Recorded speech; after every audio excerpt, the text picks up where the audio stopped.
Did you have problems with self-confidence, like most of your life with the weight? I think so. I think I always have had a problem. I was the tallest girl in school. So even though I was thin, I thought I was big. I remember being 135 pounds and thinking that I was 135 pounds when I was 20, and I thought I was fat. Wow. And I'm 5'9". And so then it was always a roller coaster up and down. So I put on weight when I was 11 or 12, and I saw my pictures and I thought, oh my gosh, I look like really heavy. And then my dad made fun of me with my pantyhose. And so I just got really insecure. I was kind of attractive as a younger teenager. Mm-hmm. You know, I was really, my dad wasn't affectionate at all. He wasn't my biological father. My biological father wasn't around. My mom married my brother and sister's dad when I was a year and a half old. When I was 11, she told me he wasn't my dad. And I remember being super happy that he wasn't my dad. But I was going to say, besides being super happy, did it make you feel like, I don't know, deceived or anything? no, I didn't feel deceived. I felt guilty because I was so happy he wasn't my dad. I literally started laughing, and then I looked at my mom's face and I went, and then I started crying because I felt bad. Like I wasn't supposed to be happy that he wasn't my dad. I don't like the man. I still don't like the man. He was a horrible, horrible father, extremely abusive. He's just an awful person, and he said mean, terrible things, and he hurt my brother and sister. I mean, he made us box until we were bleeding in the kitchen, in the living room for fun. After dinner, he would have boxing nights and make all of us kids hit each other in the face until there was blood. Are you serious? Now, what'd your mom do? Was she home? Yeah, for the most part. My mom was very young. I mean, she had 3 kids by the time she was 19. So she's like 25, 26. And this is him playing with us kids. He was just, he wasn't sexually abusive, but he was abusive in every other way possible. So I was thin when I moved down here to California. I was 135, 140 pounds. And I met a boy and I put on a few pounds. Oh, he started taking me out. We started going out a lot, and I got up to like 150. And then I went on a diet and went right back down to 135 and stayed there until I got pregnant with my daughter. I was 135. I went up to 190 when I was 21. And then I had her and went down to 170. And I kind of sat there. The lowest I've ever been since I had my daughter is 150 pounds. I've never gone back down to 135. So my daughter's 28 years old. So I have been basically between 160 and probably, for the most part, 160 to 180 for most of that time. Yeah. But then last year, a few years ago, like in 2008, I went up to like 220 and I stopped weighing myself. But I started at Jenny Craig and I was 192, 192.8, I think was my start weight. Okay. And I lost 25 pounds and went down to 168. I kept it off for 4 years, put it back on like 11 pounds, and then I took that back off. And I basically sat around 175. I'm real comfortable there. I'm a size 10. Mm-hmm. I'm curvy. I like the way I look. I'm not too skinny. I'm pretty happy around 170, between 165 and 175. I'm very comfortable with how I look. Yeah. And hey, so what happened in your life that year you went up to 220? I was working at a restaurant and I was 175, 180. I think it went up to like 190, and I went to a weight loss place and got back down to 180. And then I went into restaurant management, and my home life got super stressful. My daughter was 16 years old and she was fighting with my boyfriend, my live-in boyfriend. They were fighting all the time. So I went from waitressing and being gone 20 hours a week to managing and being gone 60 hours a week. And then we also had to move. And where we moved, it was very difficult for my daughter to get rides, and there was no sidewalks for her to walk anywhere. So it just got to be my home life pretty much sucked. And then I was in management. And the only time that you can relax or sit down at all is if you're eating. Because if you're walking around, somebody's like, can you run this food out? Can you do this? I mean, people are always wanting you to work, like, constantly. So I went up to about 220 pounds, and I ended up quitting that job and going to travel. And it was like the best thing that I ever did. I quit my job as a restaurant manager. At the time, I was making $45,000 a year. So I was super happy. I mean, it was really good money, but I started this network marketing company, and I was selling travel. So I went to go travel. So I left my boyfriend. My daughter was 18. She moved out and moved in with her friend. I broke up with the boyfriend, said bye-bye. And I had a brand new Mustang, and I took off for 6 months. And I traveled. I went to Yellowstone and Yosemite and Wyoming and Canada, Niagara Falls. And I traveled all over everywhere. Wow. And I came back, and then I ran in, and then I got back in November, and I ran into my current husband. We had dated a long time ago. And he was single, I was single, and we just hooked up right away, and we've been together ever since. I mean, we're not together now, but as soon as I was happy, I just dropped the weight. I lost like 30 pounds. Yeah. I think when we got married, I was at 185, and that was about a year and a half after we got together. So when I'm happy or having sex, I'm much more careful about what I eat. Right.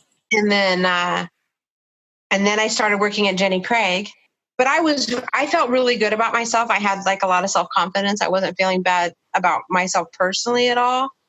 And then things started to go south with my husband, who's an alcoholic. He never said anything about my weight, never anything about how I looked. I still managed to stay the same weight until about a year and a half ago. Well, basically when our relationship was falling apart, I started doing the Jack Canfield thing, and my husband left to go be a truck driver, and I started putting on some weight. Yeah. And when I went to BTS, I said, hey, I'm a weight loss consultant, and I'm 30 pounds overweight. And I hadn't been that heavy since I started at Jenny Craig. So I had lost all that weight in 2009. I had lost the weight in 2009. And now here it was 2017, April last year. I was 30 pounds overweight. And I was like, what the hell? I'm like, well, I'm going to lose it before I go to train the trainer, which was in July. And so I didn't. Yeah. And then I'm like, well, I have to go back and see everybody in November for the round 2 of Train the Trainer, the second week. Yeah. And I'm like, for sure I'll lose it by then. Nope, I gained another 20. Did you? Yeah. So now I'm 50 pounds overweight. So I'm getting on the scale, and it's like in January this year, I got on the scale, it was 227 pounds. I'm like, what the fuck? This is just not fair. But I moved into this house. I got a divorce. I quit smoking.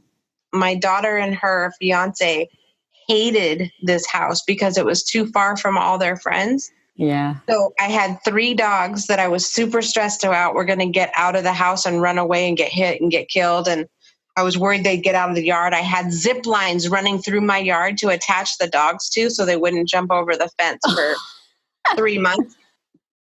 And the kids just left. Every weekend, Jameson goes to his other grandparents. So Kitty and Raja would leave and go to their friend's house. And so I moved this house. My husband's gone. I got 3 dogs. Yeah. I'm like, I don't have any neighbors. It was just, and there's a cute little deli down on the corner, and they sell gourmet cheese. And I just started eating, and I put this weight on. I'm like, oh my God. So that was, I'm going on 2 years here. So it's been about a year and a half.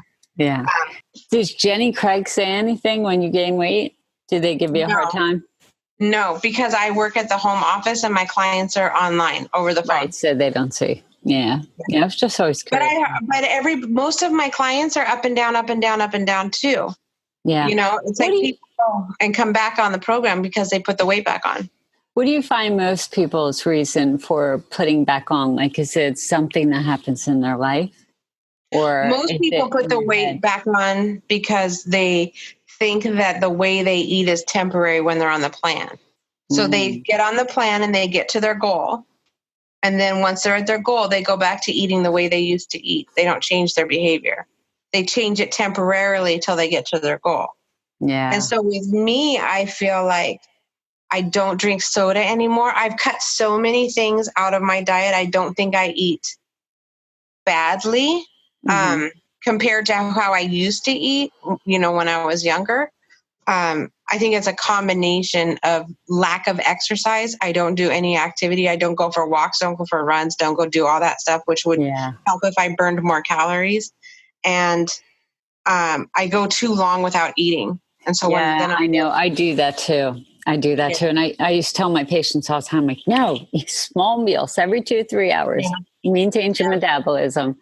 And I mean, like, I guess it's a better problem to have, but like when I'm just not in like the best mood, I don't feel like eating.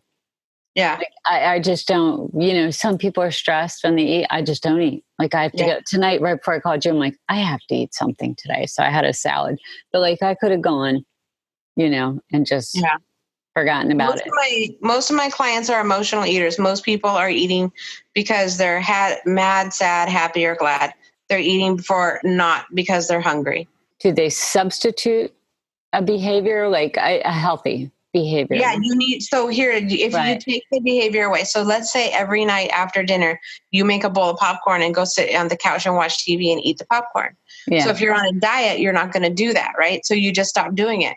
Well, you have a void. You created a void there. You have to do something else while you watch TV, whether it's play Sudoku, color, do adult coloring book, something else. You need something else to do. So I think part of my thing too is I'm like, oh, my cousin lost like 90 pounds doing this weight loss program that she sells. It's like a keto type thing. And so I go on it with her and I lost like 8 pounds and then I got diverticulitis.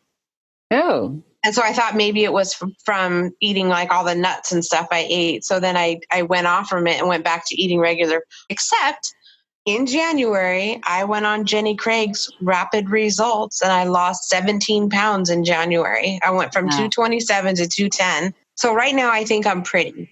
Yeah. If I lost 50 pounds, I would be fucking gorgeous and I should have a man. Whenever I'm in a relationship with a man, they take over my whole life. Well, and that becomes about them because... Okay, we're going to throw a little Jack Canfield right at you, girl. They take over your whole life or do you let them take over your whole life?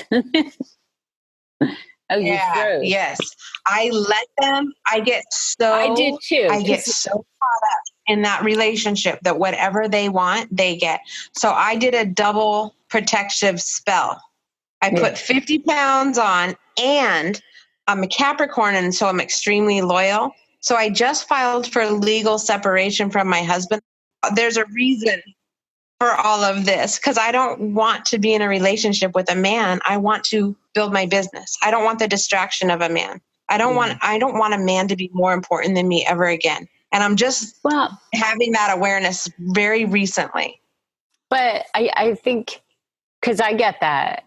And why do you think you throw so much into a relationship? Because my dad didn't love me when I was little and he never told me he loved me and he never acted like he loved me. So it has been my life's goal to make as many men fall in love with me as possible. And as soon as they do, I'm like the Black Widow and I'm like, bye-bye. Bye-bye. Yeah. They're boring. They're boring. I don't want them. Yeah, I know. You like the bad boy type too? Yeah. Yeah, I know. I guess. Well, once they love me, it doesn't have to be the bad boy necessarily. I don't mean the bad boy, but like, let's put it this way. Whenever I go on a dating site and I look at the pictures, I don't even have to look at a bio. I go, ooh, I like the look of that guy. He's either going to be a musician, an artist, a writer. Like, someone who's just a Pisces. Yeah. And just a dreamer, self-centered, a dreamer, and like me. I'm not Pisces. Like, it's just not the kind of guy you'd want your daughter and go, oh yeah, marry him. But yeah, my husband's a karaoke host and he sings like Randy Travis. He has an amazing voice. Wow. He was actually scouted and his wife was a singer. He actually ran the karaoke booth and the guy heard him sing and he was from Hollywood and his wife threw a fit. Wow. And like wouldn't let him go. But anyways, I was attracted to him. I don't think I necessarily have a type. If the guy who doesn't pay much attention to me, that's the one I want to go out with. Yeah. I don't know So, why. I mean, well, you just said because your dad, right? Did you ever hear love addict, love avoidant? Mm-mm. So a love addict, usually a love addict is a woman and has like daddy issues, right? So we're like craving attention from men and would do anything, not anything, but like you were saying, like once you're in a relationship, we over romanticize it and it's like fairy tale thing and you fall quick and hard and and we usually attract a love avoidant, someone who felt responsible for it's usually the guy who felt responsible as mom, either as a really good Mm-hmm. friend, the father was gone. And so they need to feel needed because their mom needed them a lot. And we need to, right? Or so it's a So you're perfect. describing me and my husband like to Yeah. a T. Yeah, I Yeah. know. I'm describing every relationship I've had too. I'm the addict. So, but the kid, what happens though is like, so initially it's like this like amazing connection and fire and like it can last for a couple of years. And then all of a sudden, if something happens and the love addict doesn't get their needs met or the love avoidant doesn't feel needed anymore, it starts to pull apart a little bit.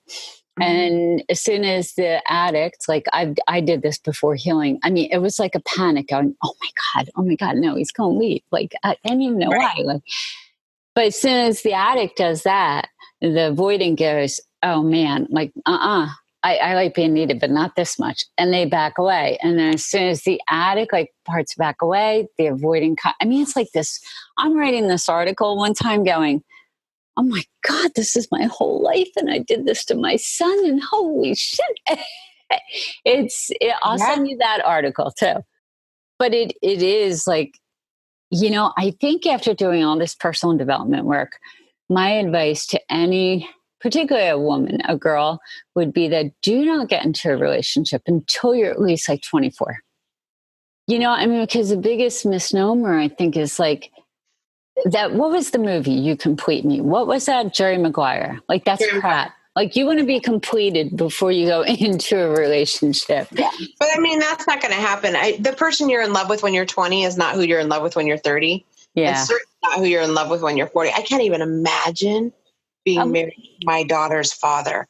Talk about a chauvinist. He's a cop. He's like, women belong in the kitchen. So I don't know. Yeah, I hear you there. I'm like, you're totally described I know I got codependent with Frank. Mm-hmm. Because of the alcoholism, but I've never been around an alcoholic or a drug addict in my life until Frank. But before that, it was the meeting. He was my friend, so we were friends. So it was weird when we started dating. But how I felt when I was around him. He was adopted, and his mom wanted to have more children and couldn't. Yeah. So she adopted Frank, and she did everything with him. They went everywhere. They went to the Tonight Show with Johnny Carson. She took him to see Pavarotti or whatever. They vacationed. That was her little boy, and they did everything together. And he still feels like he calls himself a dumpster baby because his mom put him up for adoption. Like he has very low self-esteem, even though his mom doted on him. But to me, I was going through a divorce when him and I started spending more time together, and my husband was very unkind. Wonderful while he was chasing me, but as soon as we got married, my first husband is bipolar, and he started planning the divorce. Like I was going to leave him. So he started protecting his heart and got very cold and distant. And so I had a very outgoing personality, and I was starting to lose that from the divorce. And Frank was my friend, and he was like winking at me and holding my hand, and he'd walk up and put behind me and put his arms around me, and he was extremely affectionate. I'd never been with anyone that affectionate, and he sucked me in, and I was walking around like a peacock, like, ooh, look at me. I had got my groove back, right? It was fantastic. And then he went back to his old girlfriend. Wow. I was like, whoa, what happened? And then I was like, because I'm like, he told me that she broke up with him. I didn't. And I asked if they would ever get back together. And he's like, she would never take me back. Thanks for answering the question. But obviously she did. And so he was still in love with her, so he went back with her. And then it went back and forth for a little bit. And then I was like, let's just go back to being friends. And I kept him in my life for years. He was just over there. But then he was single and I was single in 2008 at the same time. And for months, I wouldn't say I loved him. I would just hang out with him and go do fun things with him and go motorcycle riding with him. But I wasn't going to allow myself, because he's just going to leave me and go back to his wife, right? Mm-hmm. So I'm not going to go through that again. Well, his wife was not his wife, but she ended up marrying somebody else and she's done. She was completely done. And I'm like, oh my God, I'm really with Frank. And from that point on, I was like, well, I have to protect him and I have to make sure he never gets away ever again. So I overcompensated and did everything for him, all trying to get back that constant affection that he had given me in the beginning. Yeah. Yeah. Like I always say, I'm like, man, I just want to date guys for 3 months and then break up with them and get a new one. So, now that, can you say your greatest qualities are? I like my enthusiasm. Mm-hmm. I love how excited I get about things. I love how authentic I am. I love how I will tell people exactly. I get up on the stage and I told everybody how much I weighed. It's like, I did this. This is what happened to me. This is where I'm at. Every story I tell. In fact, the conversation I had with Jake today, I'm like, Jake, this is a whole nother chapter in my book. It's funny that you say this because he said, why are you so set on writing the book? And you know why? I said, because I told Jack I was going to have the book and be on stage. So he goes, why do you need to be on stage? And I'm like, because when I was at One Day to Greatness, he invited 3 other people from Train the Trainer, but only one of them was a graduate. And no, 2 of them were graduates. One of them had just signed up, hadn't even started her training. And she got to go up on stage and talk about, and she like, I want to be up there. I want attention. I want to be noticed. I want these things. And so I want attention from Jack. And I always want attention from the most important person in the room. Mm. So the karaoke host at the bar was Frank. He was the most important person in the room. Right? Yeah. So it's always been that. I'm always attracted to I don't care what color they are. It doesn't matter. The most important person in the room, that's who I'm attracted to. So I want that person to I'm not attracted to Jack. I didn't mean I know what you're saying. I know what you're saying. But yeah. I want, and the thing is there, Jack and I do have a thing. I don't know what, over and over and over and over again, Jack and I have been drawn together into conversations that nobody else gets to have with him. Wow. I don't know how it happens. It happens. And people are in awe of my relationship with Jack. And to me, it's like, it's funny because it's so normal, but it's like crazy that like I can text him right now and say, hey, blah, blah, blah. Right? That's very cool. It is cool, but he's just a man. Yeah. He's just a man. But I brought that out somehow. So in talking to Jake today, I'm like, I don't want to disappoint Jack. And he goes, do you really think that Jack, he goes, you could go to BTS and stand on that stage and say, I went to BTS last year and I said I was going to do this and this is what I did. And this is my book. And so that's a good story. Mm-hmm. It's like, or you could say, I went to BTS last year and I wasn't sure what I was going to do with all this information. And so then I was going to make this movie. And then I sent Jack a letter because I had all these things. And then he said, I should write a book about what I wrote. And then I'm doing that. And then I get a coach. And then I'm doing all this stuff that Jack says to do. And then I have an inspired idea to launch a business. And I start go for goals. And I'm a professional accountability partner. And, I'm launching this multi-million-dollar company. You could go with that story. And I'm all, that's a way better story, yeah. and taking all the principles. He was like, you had inspired action. Like you took action at every single thing. You thought this was going to happen. You took action, and all these things keep coming up, and it's just changing your direction. You're still doing the movie. You're still writing the book. You're still doing the things that you want to do. Yeah. It's not like you're not doing, or you quit everything, or you never tried anything. But that's yeah. I mean, you know what? And that's kind of what frustrated me over the past year too. It's like I've just taken inspired action over and over. So that's why I keep going, what the heck am I doing wrong? For a while, consistency, like on the routine, but it's not the routine I want, but it is a routine.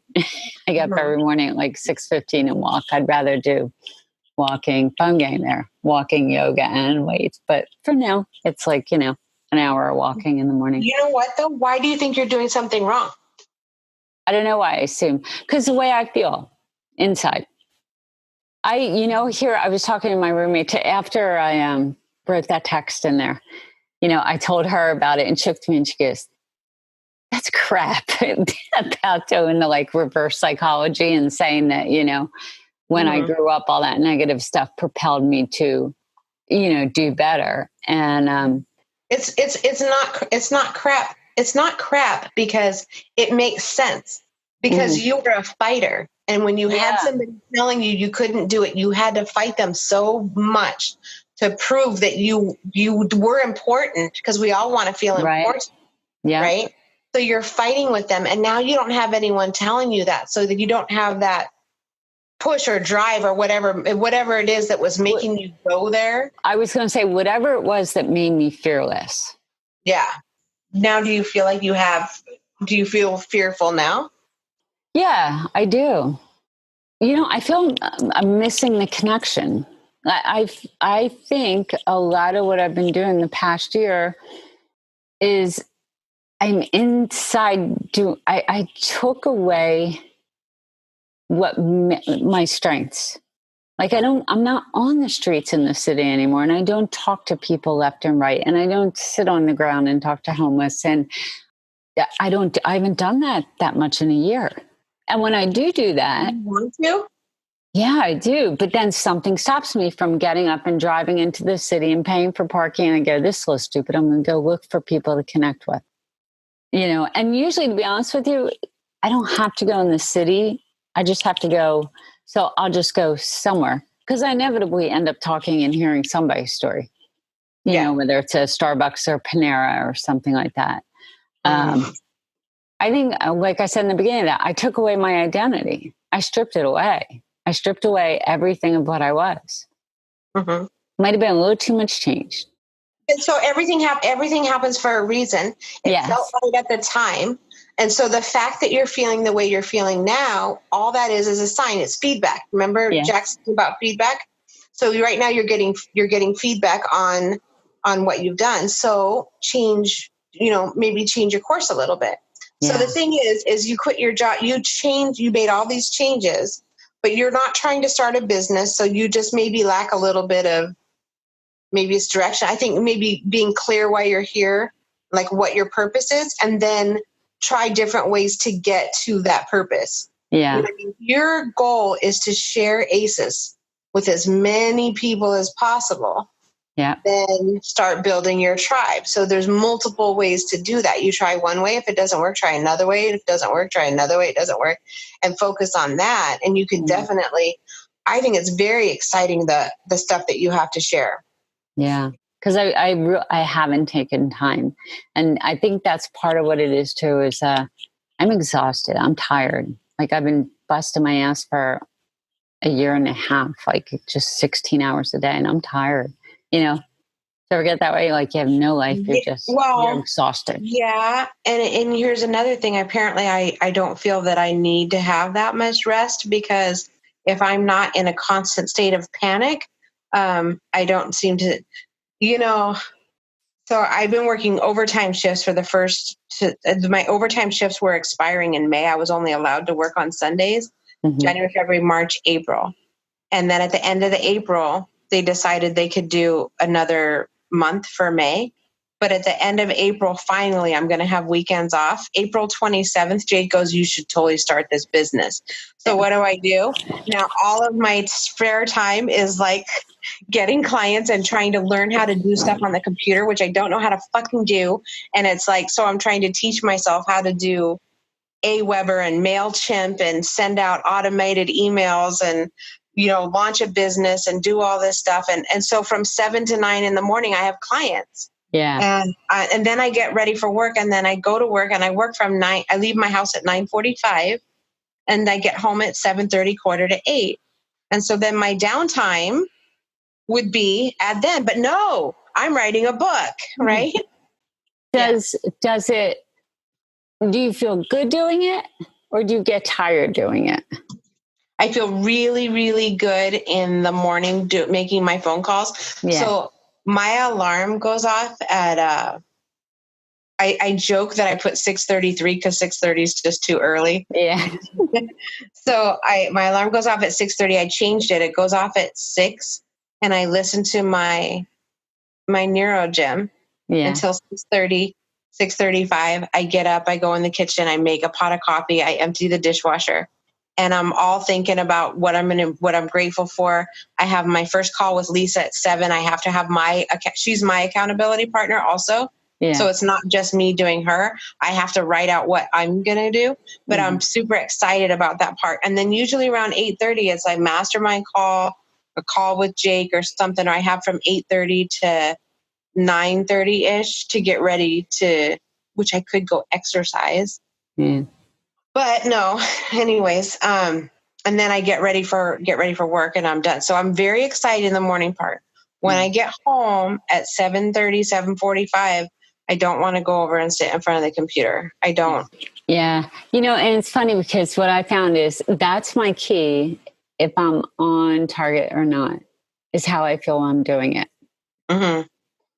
Like these, super excited. Yeah, well, or even just talking here, like before I got on the phone with you, 10:30, I was like, oh my God, I'm so tired. I'm exhausted. My head was hurting. I got on, we started talking, and I feel great now.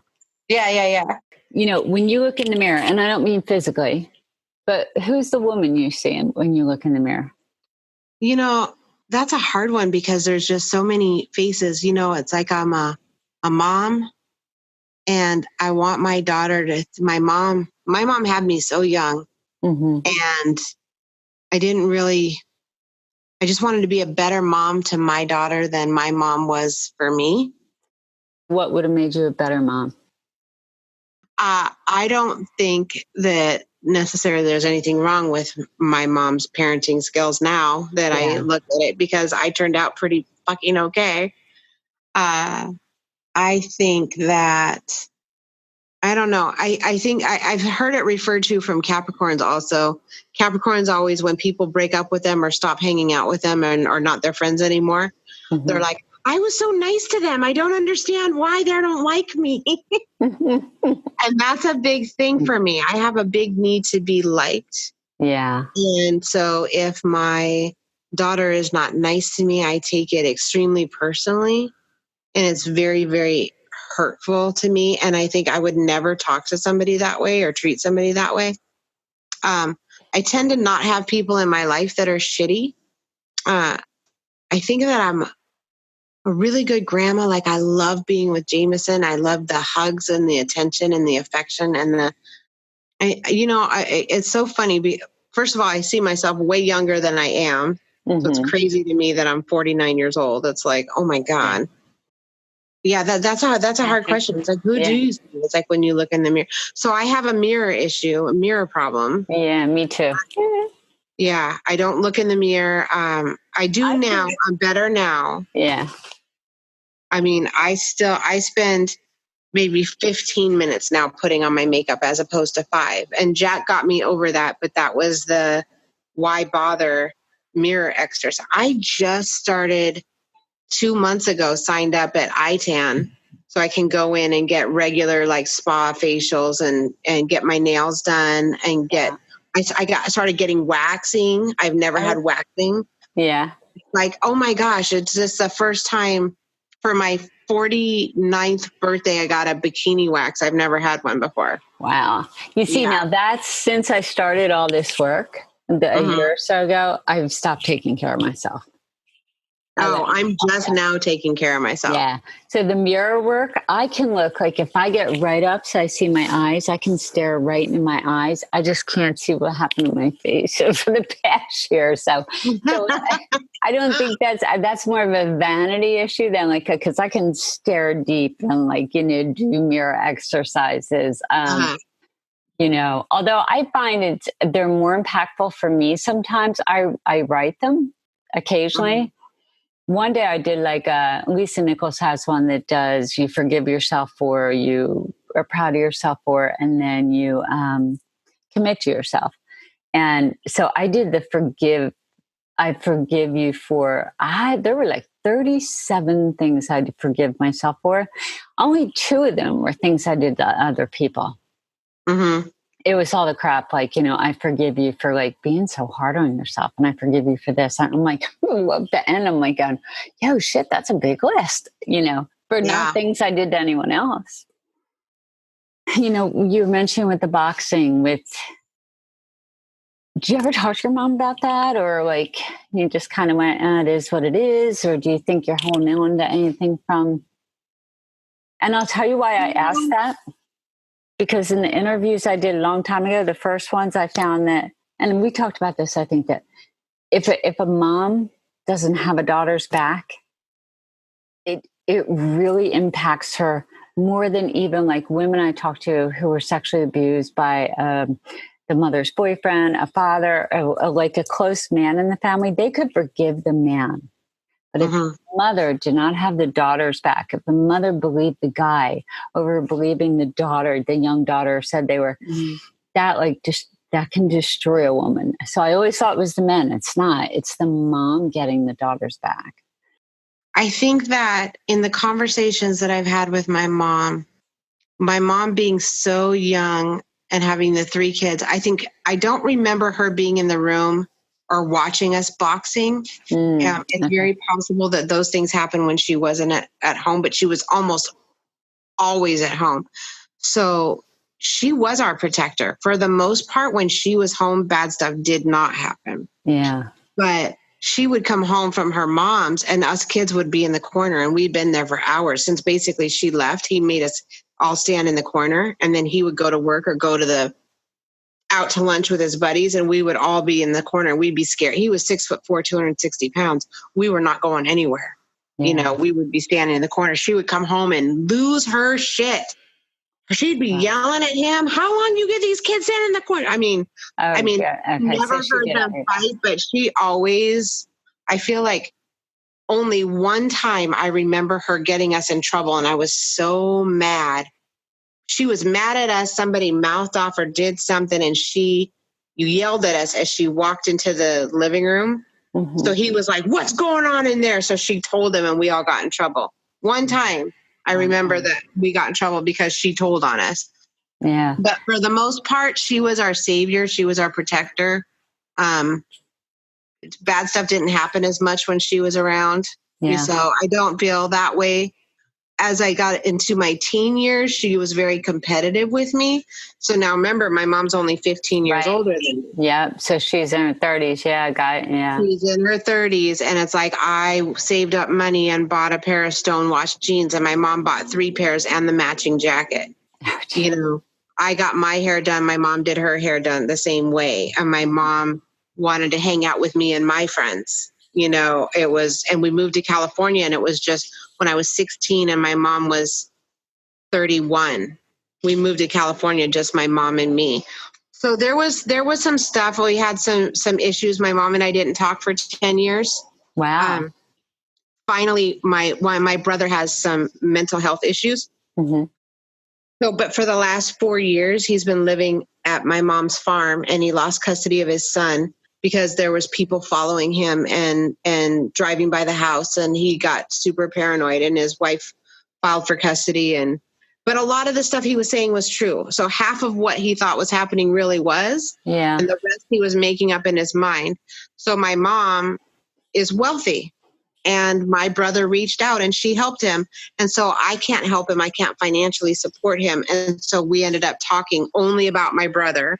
Mm-hmm. And then after about a year, we started talking more often. And then about 2 years ago, once my brother moved out there, her and I drove out there to see my brother and have a conversation with her about why we weren't talking anymore.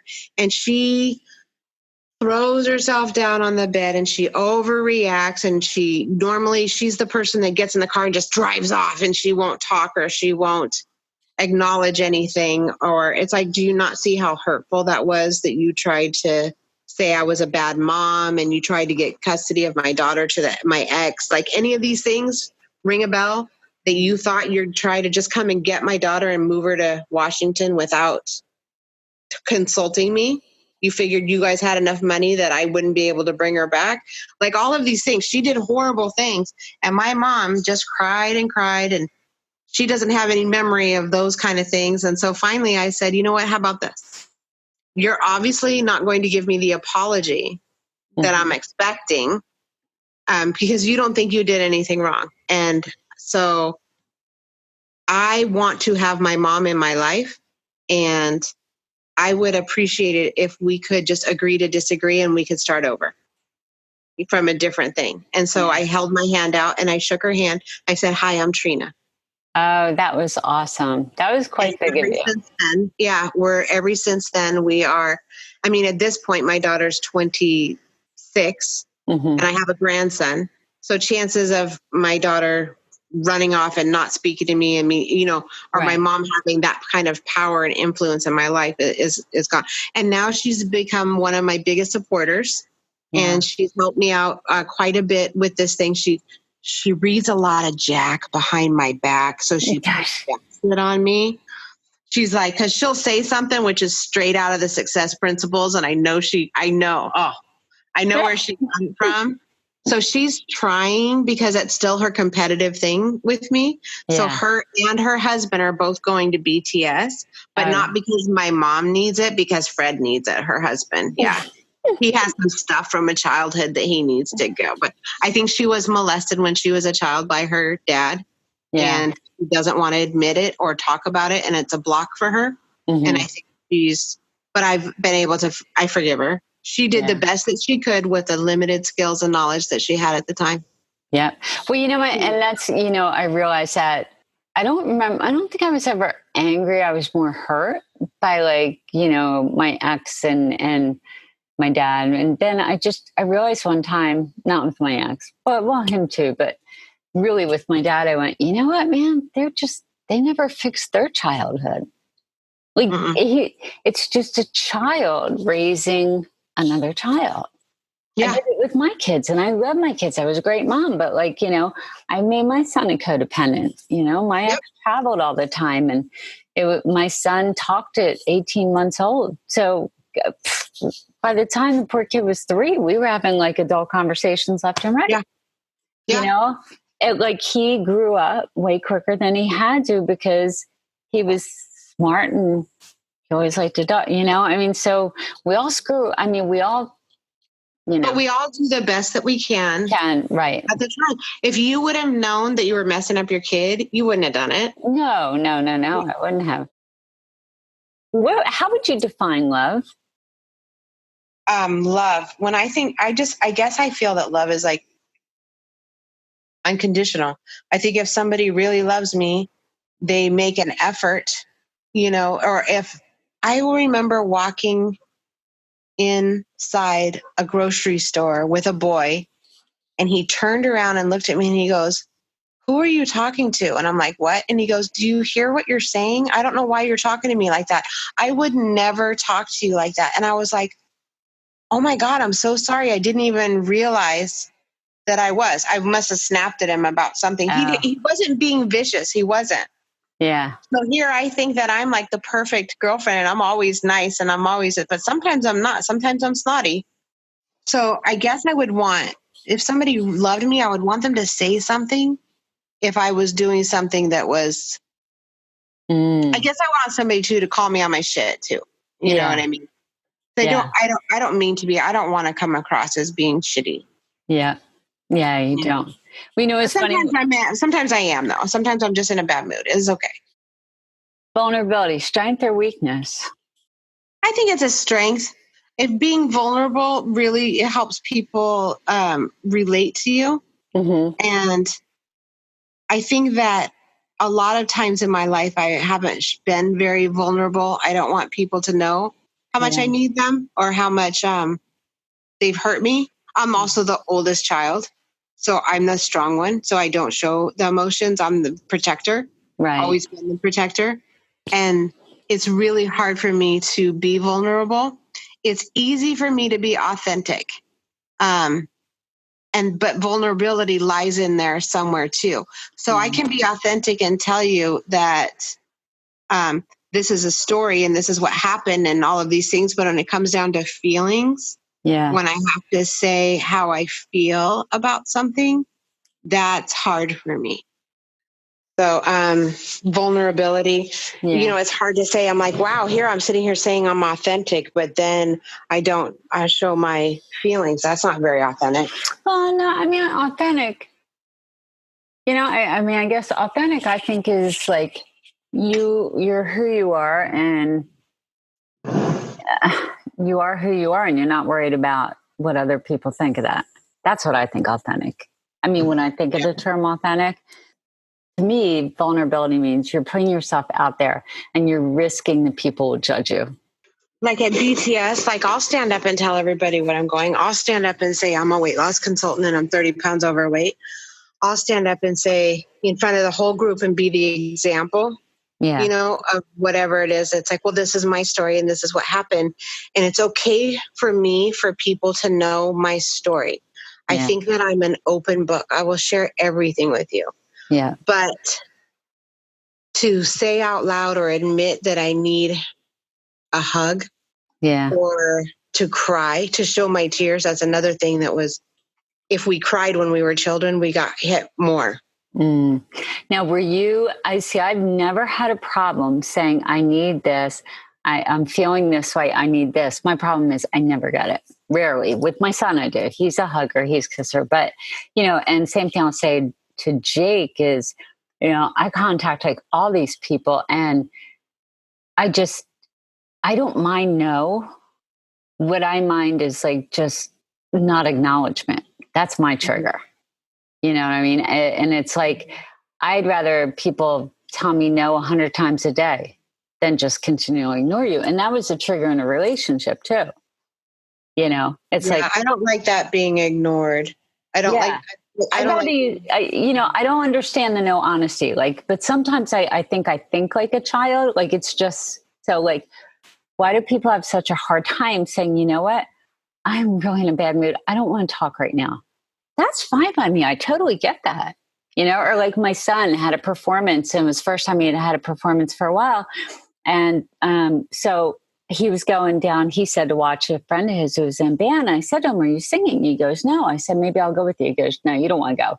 And I see 2 days later, he's on stage on Instagram. And I'm like, you flat out told me. He goes, I know. He said, but like, I didn't tell anyone because I need to do this alone in case I fell flat on my face. And I said, and you didn't think I'd understand that? Like, I get that, but to lie, I don't like lying and I don't like deceit. That's trigger too. Cause with an alcoholic, it was I was lied to for like years, That's a cool thing about Jake having us, I think, reach out because like every single person I've talked to has been, has a story and it's relatable and it's like we're all connected.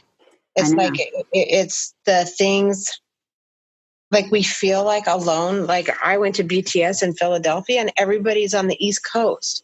And so I'm like different time zone and everyone's really far away from me. And so I feel like I'm like alone out here. Then I realized I am not alone because we have Facebook, we have Skype, we have these conversations that we can have, even though you're not sitting in the room with me. I'm having just as much fun sitting here right now. We could do this with a glass of wine tomorrow night. I know. This is like something that we can do. So your loneliness is imposed.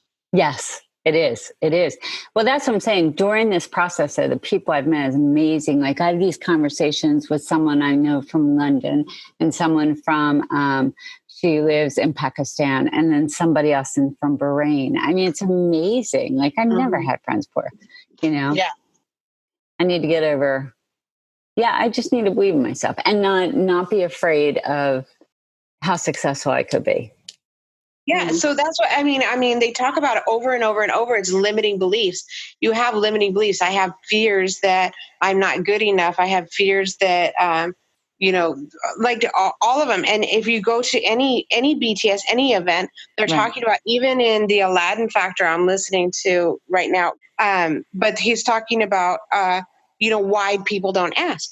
Yeah. And it's like, because they have limiting beliefs, and they have a fear that if they ask, that somebody's going to tell them no, or that they're not good enough. And then we create stories in our heads. And then they start talking about all the people that, if you think of all the people, if I asked you for something, you would probably be so stoked that I asked you for something and that you could help me do something. It would make you feel good if I asked you to do something. Yeah. But I won't ask you. Right. Why? Because I want to feel like I don't need you. Right. I can do this on my own. I'm fine. Because when I do ask, my sister and the people that could help me didn't help me. Yeah. And that's just like been over and over. My husband, I asked him to not do something, and whatever. It's we get trained as a child, and it grows up, and then we surround ourselves with assholes who, don't do what we ask, or our kids that don't do what we ask. Do you mind doing the dishes? And we come home and the dishes aren't done. Yeah. Of course they don't do them. But we don't set rules. We don't set boundaries. We don't, these are the rules, and you follow these rules or you don't live with us. Yeah. So we set ourselves up for this, but we basically teach ourselves not to ask. As I said, I don't, even though people wouldn't acknowledge, or I wouldn't get like any type of response, I still ask. Now, whether that's like, I did think that is that self-sabotage? I keep going back to these people. Or is it? Well, you're going back to the same people, but that's not sabotage. Yeah. If I ask you, you can ask. That's in the 9 no's. Remember when we did the 9 no's? You could ask the same person 9 times. Yeah. But I did realize though, and I think I said on the one call, is I don't think I ask clearly enough. I don't think people really know what I want. And that's probably because I really don't know what I want. Something in the Aladdin Factor that Mark Victor Hansen said was, he's like, you need to chunk it down. Use less words. Use less words to say what you want. So you can say what you want in the smallest way possible, and then they can ask more questions. So when Jake and I were say, what do you do? So in my elevator speech and in the video, well, I mean, I was like, I don't know why it kind of threw me. I was like, do I say like I work for Jenny Craig? No, I should talk about my business or whatever. But then when it was just him and I having a conversation, I was like, oh, I'm a professional accountability partner. That's it. And then shut up. See, now, I do okay with like bigger people, and it's men. It's men. It's my father and my husband. That when Jake asked me or Xander asked me, I could have just been having a conversation and told them exactly. But when they said to me like flat out, so what is it? I hear that like, oh shit, I'm going to fail this. And I get like a deer in the headlights. I did it with Jake the other day. He goes, there's no wrong or right answer. And I'm like, no, but you just did. But I'm just realizing it's men. I don't do that with women. So maybe you need to get to practice with men. Yeah. I just realized that. Just walk up, write it down on a piece of paper. Write down, please ask me what I do. And walk up to a man and hand it to him. Well, I told you on that one conference I said I was going to ask, people start asking. And like the first 3 people, they're like, 2 out of them are like, yeah, I might hire you for a speaker for that. And I'm like, do you have a business card? I'm like, no. I'm like, shit. No.